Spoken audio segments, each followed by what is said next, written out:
In this video, I'll show you how you can fix Valorant black screen unable to launch the game.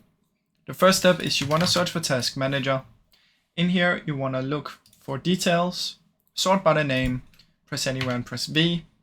Look for Valorant. If you have Valorant open, you want to close it down. Vanguard, it doesn't really matter, you don't have to end that one, but if you have Valorant open, and then you also want to press R and look for Riot Client. If you have that open, you also want to end that one. Once you've done that, come here and search for Valorant, right click and open file location, then do it again, and go to Riot Games. Choose Valorant, Live, Shooter Game, Binaries, Windows, and then find the Valorant shipping exe file. Go to Properties, Compatibility, activate these two, apply an OK, and see if it works.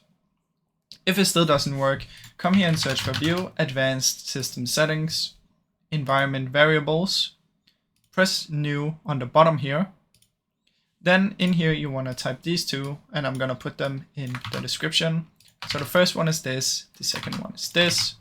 Press OK and then close it down. Once we've done this, then you can just close it. And then what you want to do is, the last step is search for Device Manager. Come in here, right click on your GPU and update driver. Once you've done that, you also want to make sure that you download the software for your driver. So just Google your GPU name and type in software. And in my case, it's going to be the NVIDIA one. So once you have it, you want to come in here, drivers, check for updates and download the latest driver. Once you've done all of this, try and restart your PC and then hopefully it should work now. Now I really hope this video helped you. If it did, please leave a like and subscribe, as it helps me out a ton. Thank you so much for watching.